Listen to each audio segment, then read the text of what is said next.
ಮದುವೆ ಆರತಕ್ಷತೆ ಕಾರ್ಯಕ್ರಮದಲ್ಲಿ ಫೋಟೋಗಳನ್ನು ತೆಗೆಯುತ್ತಿದ್ದ ಯುವ ಫೋಟೋಗ್ರಾಫರ್ ಹೃದಯಾಘಾತದಿಂದ ಸಾವನ್ನಪ್ಪಿರುವ ಘಟನೆ ಚಾಮರಾಜನಗರ ಜಿಲ್ಲೆಯ ಗುಂಡ್ಲುಪೇಟೆಯಲ್ಲಿ ನಡೆದಿದೆ.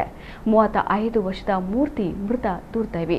ಖಾಸಗಿ ಕಲ್ಯಾಣ ಮಂಟಪವೊಂದರಲ್ಲಿ ಅದ್ದೂರಿ ವಿವಾಹ ಕಾರ್ಯಕ್ರಮ ನಡೆಯುತ್ತಿತ್ತು.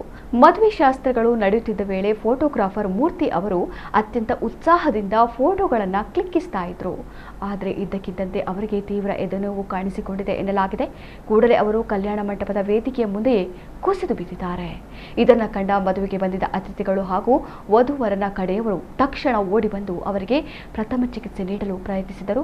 ಮೂರ್ತಿ ಅವರ ಸ್ಥಿತಿ ಗಂಭೀರವಾಗುತ್ತಿರುವುದನ್ನು ಕಂಡು ಮದುವೆ ಮನೆಯವರು ಕೂಡಲೇ ಅವರನ್ನು ಸ್ಥಳೀಯ ಆಸ್ಪತ್ರೆಗೆ ಸಾಗಿಸಲು ಮುಂದಾದರು. ಆದರೆ ವಿಧಿಯಾಟವೇ ಬೇರೆಯಾಗಿತ್ತು.